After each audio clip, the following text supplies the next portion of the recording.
CM 365, all about Carnatic music.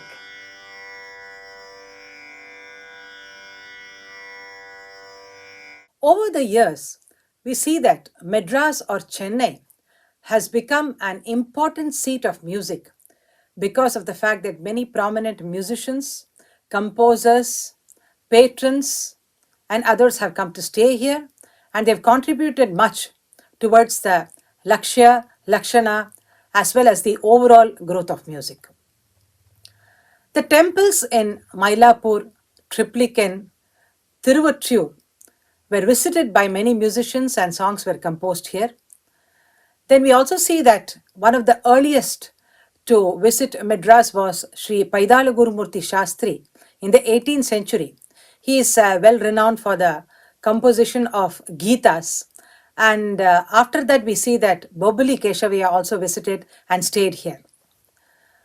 Another important person who stayed in Madras was Sri Vena Kuppayar, who happens to be the direct disciple of Sri Tyagaraja, and he is a famous composer of many Varnas and Kritis.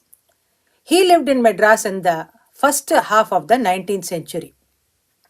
And at the request of Sri Vena Kuppayar, it is said that Sri Tyagaraja came to Madras and he stayed as a guest with Kovur Sundara Mudaliyar and sang the Devagandhari Ragam for 6 days.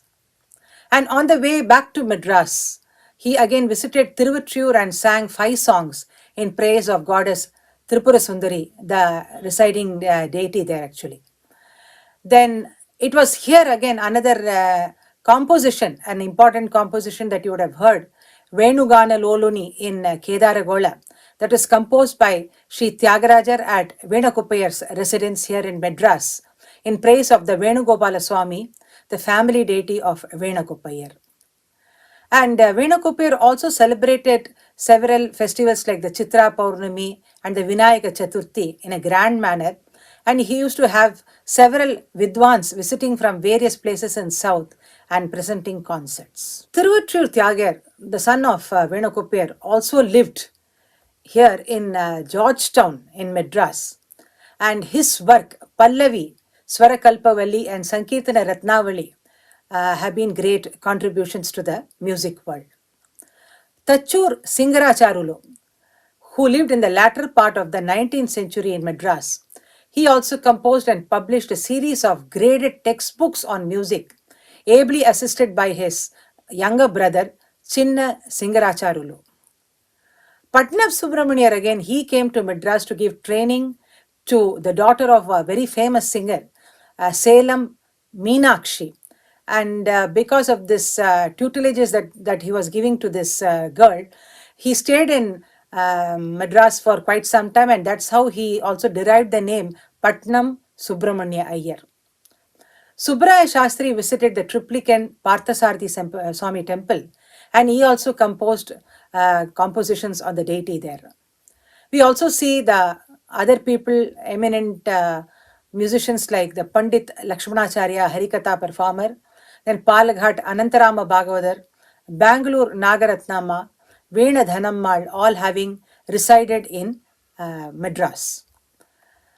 As for the patrons, there have also been quite a few patrons in Madras who nourished music and gave patronage to the musicians so as to help them grow, and in the process the art also grew very well because of the patronage of certain people like Manali Muthukrishna Mudaliyar, Manali Venkata Krishna Mudaliyar, Kovur Sundara Mudaliyar, Pachepa Mudaliyar, and so on.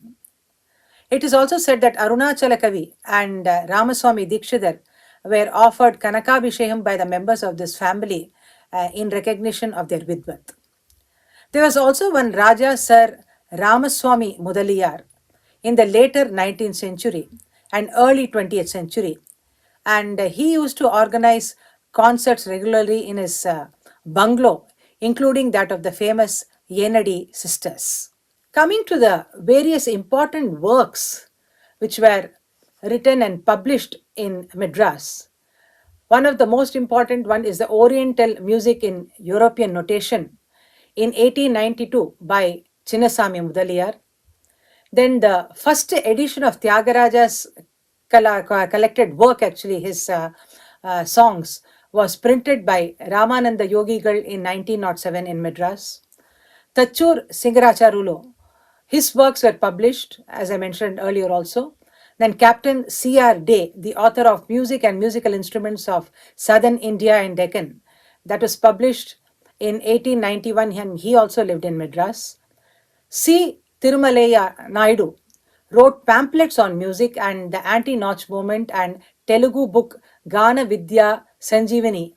Also, this was actually published here when he lived in Madras. The 20th century saw this further expand with Sri Papanasham Shivan and Sri Kotishwara Iyer, two great composers settling in Madras and composing so many beautiful compositions for us. Since then, we see that Chennai is a cultural hub for performers, composers, rasikas, organizers, and patrons who continue to nurture music in different ways and make Madras or Chennai as an important seat of music. CM 365, all about Carnatic music.